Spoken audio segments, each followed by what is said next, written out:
আসসালামু আলাইকুম dear learners. এই ভিডিওতে আমরা দান কর বিষয়ক একটি প্রশ্ন প্র্যাকটিস করার চেষ্টা করব। এই প্রশ্নটি প্র্যাকটিস করলে আমাদের অনেকগুলো বিষয় ক্লিয়ার হয়ে যাবে ইনশাআল্লাহ। আর আমরা আগে যেটা বলেছি, আমাদের সবথেকে গুরুত্বপূর্ণ টপিকসই হচ্ছে অব্যাহতিপ্রাপ্ত দানের যে খাতসমূহ, সেগুলো আপনাদের খুব ভালোভাবে ক্লিয়ার থাকতে হবে। আর সেটা যদি ক্লিয়ার থাকে, এর বাহিরে আমরা জানি সাধারণ অব্যাহতি রয়েছে 20,000 টাকা। অর্থাৎ এই দুইটা ইনফরমেশন যদি আমাদের জানা থাকে, সেক্ষেত্রে এই দান কর রিলেটেড সবগুলো বিষয় কিন্তু আমরা ক্লিয়ার করতে পারবো। তো আসুন আমরা প্রশ্নটি দেখে নেই। জনাব রেজওয়ান আহমেদ 2021-22 আয়বর্ষে নিম্নোক্ত দানগুলো করেছেন। 1 নম্বরে নির্ভরশীল আত্মীয়ের বিবাহ উপলক্ষে নগদ অনুদান প্রদান করেছেন 2 লক্ষ টাকা। তো এই ক্ষেত্রে আমাদের কিন্তু একটা অব্যাহতি ছিল, তাই না? যে প্রথম 20,000 টাকা পর্যন্ত অব্যাহতি ছিল। আপনাদের মনে আছে কি না? যদি না থাকে আবারও আইনটা একবার চোখ বুলিয়ে তারপরে এই অঙ্কটি প্র্যাকটিস করার চেষ্টা করেন। এরপরে বলছে দেশের বাইরে ব্যবসা হতে প্রবাসী বন্ধুকে 3 লক্ষ টাকা মূল্যের জিনিসপত্র দান।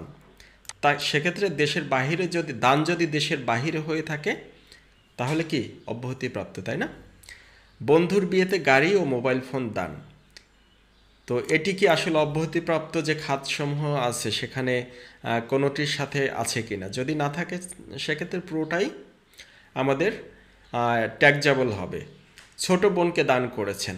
আমরা আপনাদেরকে বলেছিলাম যে সম্পর্কগুলো ভাই বোন, মা বাবা, ছেলে মেয়ে, এদের মধ্যে স্ত্রী, স্বামী স্ত্রী, এদের মধ্যে যদি কোনো দান হয়ে থাকে সেটা অব্যাহতিপ্রাপ্ত।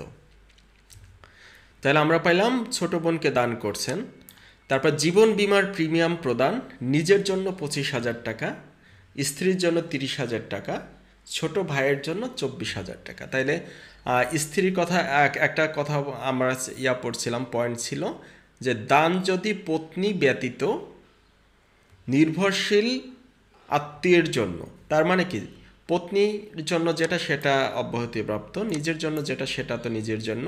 ছোট ভাইয়ের যেটা এখানে 24,000 দিয়েছে, ওখানে অব্যাহতি দিয়েছিল কত? 20,000 টাকা পর্যন্ত। তার মানে 20,000 পরের অংশটুকু করযোগ্য হবে।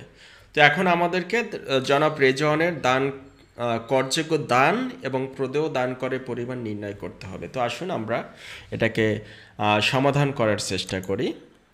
তো ঠিক আছে, জনাব রেজওয়ান আহমেদ করবর্ষ 2022-23, আয়বর্ষ হচ্ছে 2021-22, করযোগ্য দান নির্ণয় করব আমরা।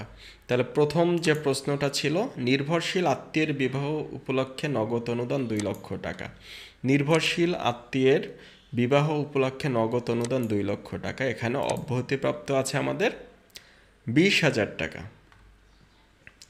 তো সেক্ষেত্রে 20,000 টাকা মাইনাস যাবে, অর্থাৎ 1,80,000 টাকা করযোগ্য।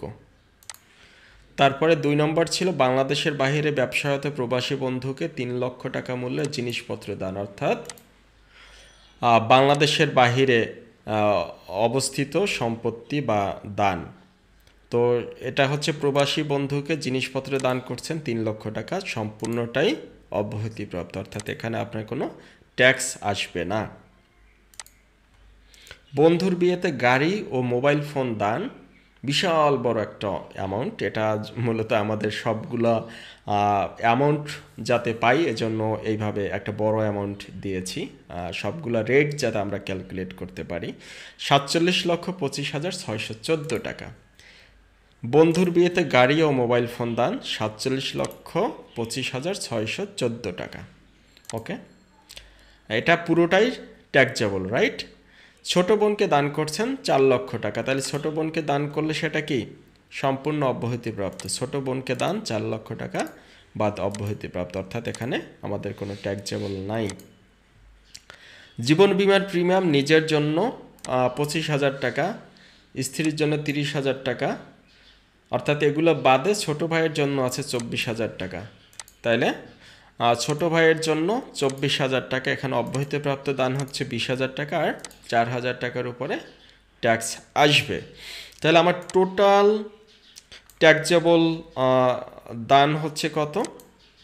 49,09,614 টাকা। এখান থেকে সাধারণ অব্যাহতি 20,000 টাকা মাইনাস করে দেই, তাহলে 48,89,614 টাকা থাকে। এই 48,89,614 টাকার উপরে আমাদের ট্যাক্স ধার্য করতে হবে। ট্যাক্স রেটটা কি ছিল? প্রথম 5 লক্ষ টাকার উপরে 5% অর্থাৎ 25,000 টাকা, পরবর্তী 10 লক্ষ টাকার উপরে 10% অর্থাৎ 1 লক্ষ টাকা, পরবর্তী 20 লক্ষ টাকার উপরে 15% অর্থাৎ 3 লক্ষ টাকা, এবং অবশিষ্ট যেটা থাকে অর্থাৎ এই যে 48,89,614 টাকা থেকে আমরা 5 লক্ষ মানে 35 লক্ষ টাকা, 5 লক্ষ 10 লক্ষ 20 লক্ষ 35 লক্ষ টাকা বাদ দিলে থাকে 13,89,614 টাকা, যার উপরে 20% গিফট ট্যাক্স আরোপিত হবে অর্থাৎ 2,77,923 টাকা। সেক্ষেত্রে প্রদেয় দান কর কত আসলো?